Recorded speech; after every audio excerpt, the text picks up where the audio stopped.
오늘 주일 새벽에 나온 사랑하는 성도들과 또한 함께한 모든 성도들 가운데 하나님의 귀한 은혜가 함께 하시기를 주님의 이름으로 간절히 축원을 드립니다.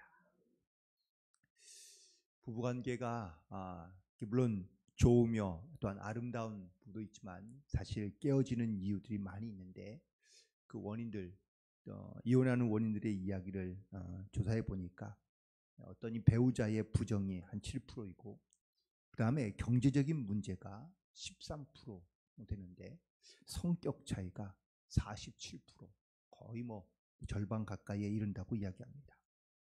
그런데 사실 성격 차이가 없는 사람은 없지요. 다 성격이 다르고 혹은 또 생각이 다르기 때문입니다. 결국 이 성격 차이라는 것은 서로가 서로를 잘 알지 못하는 그러한 부분에서 나타나는 것이라고 알 수 있습니다. 서로를 잘 알며 또한 존중하며 이해하지 못하기 때문에 사실 이 부부가 더 가장 많이 알고 또한 서로를 가장 가까이 하는 삶인 것 같지만 서로를 힘써 알지 않고 있는 모습들을 보게 됩니다. 우리가 하나님을 안다고 고백하며 또 하나님을 우리가 안다고 말하긴 하지만 우리가 하나님을 알기 위하여 정말 얼마나 알고 있으며 진실하게 우리가 하나님을 얼마나 알고 있는지를 다시 한번 돌아보게 하는 오늘 본문에 있는 말씀인데요. 호세아가 이스라엘 백성들을 향하여 선포하고 있는 말씀. 우리가 하나님을 알자. 힘써 알자. 그리고 하나님 앞에 나아가자라는 것을 말하고 있습니다. 그렇다면 하나님을 안다는 것은 또한 알기 위해서는 어떻게 해야 되느냐? 오늘 첫 번째 있는 말씀에 1절에 보니까 여호와께로 돌아가자라고 말하고 있습니다. 이 말은 무슨 말입니까? 이스라엘 백성들이 지금 여호와를 떠나 있다라는 이야기입니다. 우상 숭배하고 있습니다. 강대국을 의지합니다. 그들은 하나님을 멀리하며 하나님을 알아가기를 힘쓰지 않고 있으며 심지어는 하나님을 떠나 하나님 앞에 돌아오지 않고 있는 상태라고 말하고 있는 것이죠. 그들이 하나님을 떠났다고 하나님께서 바로 재앙을 주시느냐? 아니요, 그렇지는 않습니다. 지금 호세아의 시대는 여로보암 2세, 즉 북이스라엘이 가장 풍요롭고 가장 안정적인 시기입니다. 하나님은 하지만 이때에 이스라엘 백성들이 하나님을 떠났다고 이야기합니다. 가장 편안할 때, 가장 안정적일 때, 내 삶에 어떤 문제가 없을 때, 그때가 바로 이스라엘 백성들 가운데 가장 큰 위기의 때이며 또한 하나님을 떠나 있을 때라고 말씀하고 있는 겁니다. 이런 이스라엘 백성들을 향하여 하나님께서 말씀하시기를 내가 찢을 것이라고 말씀하시며 또한 칠 것이라고 말씀하고 있습니다. 물론 찢었으나 도로 낫게도 하시고 치셨으나 다시 싸매 줄 것이라고 말씀하고 있지만 하나님께서 이스라엘 백성들을 찢고 치실 것을 바로 오늘 이사야를 통하여 호세아를 통하여 선포하고 말씀하고 있는 것을 보게 됩니다. 결국 이스라엘 백성들은 이 하나님의 호세아 선지자의 말씀을 듣고도 하나님의 말씀을 듣고도 결국은 하나님께로 돌아가지 않습니다.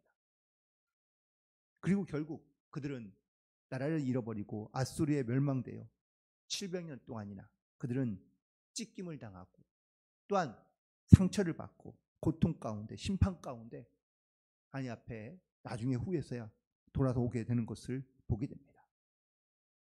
그러므로 우리는 오늘도 본문에 있는 말씀을 통하여 우리가 여호와께로 돌아가며 하나님께로 돌아가는 이러한 믿음의 고백을 가지고 우리는 오늘도 주님 앞에 주님을 알아가며 하나님을 알기를 힘써 나아갈 수 있는 그런 우리 모두가 되기를 주님의 이름으로 간절히 축원을 드립니다.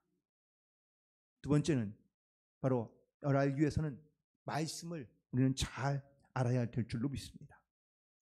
말씀을 통하여 하나님께서 우리 가운데 깨닫게 하시며 또한 말씀을 통하여 하나님께서 우리 가운데 계시하시고 계시기 때문입니다. 그리고 그 주신 말씀을 붙잡고 우리는 기도하며 순종함으로 나아가야 될 줄로 믿습니다. 그래서 하나님께서 우리에게 주신 말씀 속에서 우리가 어떻게 하나님을 더 깊이 있게 알아야 되는지, 또한 이 말씀을 통하여 성령께서 우리에게 주시는 하나님의 말씀이 무엇인지, 그래서 그 말씀을 우리는 붙잡고 우리는 주님 앞에 나아가야 될 줄로 믿습니다. 많은 학생들이 공부를 열심히 하고 있습니다. 또 열심히 장사하는 사람은 돈 버는 데 힘을 쓰고 있습니다. 우리는 과연 성도들로서 우리가 과연 얼마나 우리가 하나님의 말씀을 알기에 힘쓰고 있으며 애쓰고 있는지를 다시 한번 돌아봅니다.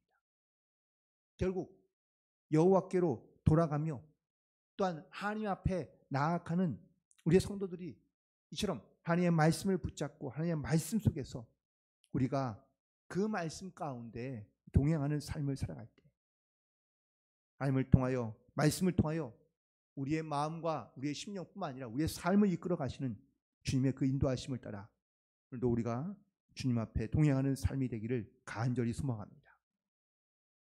그런데 우리는 늘 이 하나님을 알 때에 이런 어쩌면 사랑하시고 또한 우리에게 평안을 주시며 또한 우리를 정말로 아끼시는 그 하나님의 모습을 우리는 너무나 많이 발견하게 되는데, 정작 이런 죄에 대하여 혹은 또 우리 하나님의 말씀에 순종하지 않는 것에 대해서 하나님께서 심판하시는 하나님에 대해서는 우리는 너무 간과하고 있다라는 사실이죠.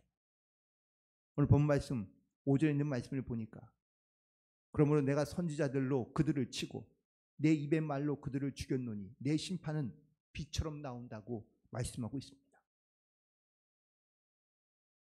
이 말씀은 하나님께서 이스라엘 백성들을 반드시 하나님께서 심판하신다는 사실을 말씀하고 있는 겁니다.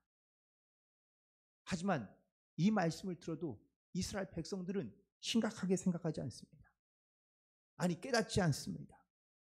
믿으려 하지 않습니다. 결국 하나님은 당신의 심판을 비처럼 마치 번개가 번쩍이는 것처럼 우리 가운데 어느 순간 하나님께서 심판하신다는 사실을 우리 가운데 말씀하고 있습니다. 하나님은 죄악이 관영했던 노아의 시대에 홍수로 심판하셨습니다. 물론 다시는 하나님께서 내 물로 심판하지 않겠다고 약속하시지만 하나님은 그렇다고 하나님의 심판을 멈추신 건 아닙니다. 소돔과 고모라 때에는 불을 내려 멸하시는 분이기도 합니다. 물론 그처럼 지금까지 하나님의 심판이 이렇게 구체적으로 혹은 또 명확하게 우리 가운데 나타나는 것은 아닌 것 같다고 혹은 심판이 없다고 우리가 생각할 수 있지만 아닙니다. 하나님 분명히 심판하십니다. 당신의 뜻과 말씀과 하나님을 따라 순종하지 않는 이스라엘 백성들의 하나님은 무지한 이스라엘 백성들을 향하여 결국은 하나님께서 심판하신 것을 보게 됩니다. 이스라엘 백성들이 심판하신 하나님에 대한 그들은 무지했기 때문입니다. 그들은 깨닫지 못합니다. 호세아는 심판하시는 하나님에 대하여 선포하고 있습니다. 그건 그의 말이 아니라 하나님께서 그에게 주시는 말씀입니다. 그 진노를 피할 수 없으며 그 심판을 피할 수 없다는 것이 바로 오늘 본문에 있는 말씀입니다. 그래서 우리는 깨닫고 주님 앞에 나아가야 될 줄로 믿습니다. 우리에게 하나님의 그 진노와 심판이 임하지 않도록 우리가 하나님 앞에 그래서 힘써 알며 우리는 하나님 앞에 두려움과 또한 염려와 또한 걱정을 가지고 우리가 주님 앞에 나아가는 이유는 바로 나를 겸손케 하며 나를 쳐서 우리가 하나님 앞에 복종하기 위하여 우리가 하나님 앞에 나아가야 될 줄로 믿습니다.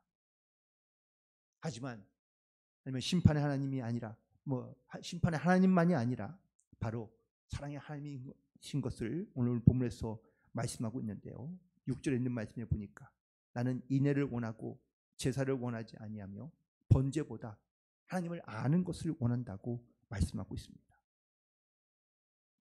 하나님은 우리에게 심판과 멸망이 하나님의 뜻이 아니라 그 속에 있는 하나님의 인애와 사랑을 우리 가운데 깨닫게 하기를 원한다고, 그래서 하나님을 더 깊이 있게 알기를 원한다고 우리에게 분명하게 말씀하고 계십니다. 당시 이 이스라엘 백성들은요, 성전을 아주 하나님 앞에 제사를 드리는 번제단을 아주 높은 산 꼭대기에 가장 멋있게 지어놨습니다. 그리고 거기에서 수많은 제물을 잡아 하나님께 드립니다. 많은 양의 소와 그리고 많은 양의 양을 잡아 아주 화려하게 많은 제물로 하나님 앞에 예물을 드렸지만 하나님은 그것을 전혀 기뻐하지 않으십니다. 하나님이 기뻐하는 것은 높은 산에 멋있는 제단도 아닙니다. 많은 제물도 아닙니다. 그보다 하나님을 알기를 원하고 그리고 하나님의 그 사랑을 깨닫고 하나님 앞에 나오기를 원하시고 계시는 줄로 믿습니다. 주님은 우리를 사랑하시되 자기의 아들을 내어주기까지 사랑하셨습니다.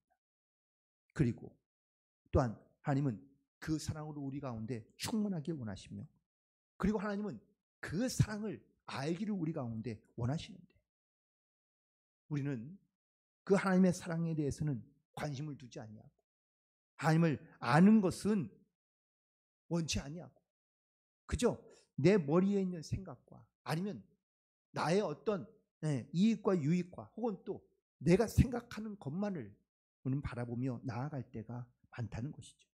영과 진리로 예배하지 못하고 하나님 앞에 은혜와 사랑으로 우리가 나아가지 못하며 여전히 그냥 내 마음만 생각하고 있는 것, 내 앞날만 혹은 나의 유익만 생각하고 있는 것이 우리가 과연 하나님을 알고 있는 것인지를 다시 한번 돌아보게 됩니다. 오늘 본문 말씀 다시 3절로 돌아가면 결론적인 말씀처럼 그러므로 우리가 여호와를 알자 힘써 여호와를 알자 그의 나타나심은 새벽빛같이 어김없으며 비와 같이 땅을 적시는 늦은 비와 같이 우리에게 임하신다고 말씀하고 있습니다. 주님을 알 때 주님께서 우리에게 주시는 축복의 말씀이기도 합니다. 땅을 적시는 늦은 비와 같이 또한 새벽빛같이 어김없이 우리 가운데 나타나시며 역사하시는 하나님. 오늘 그 하나님을 알고 또한 그 하나님의 은혜 가운데 또한 하나님의 주시는 은혜를 사모함으로 주님 앞에 겸손하게 나아가며 하나님을 더 깊이 있게 알아갈 수 있는 그런 복된 하루 또한 복된 삶이 되기를 주님의 이름으로 간절히 축원을 드립니다. 기도하시겠습니다.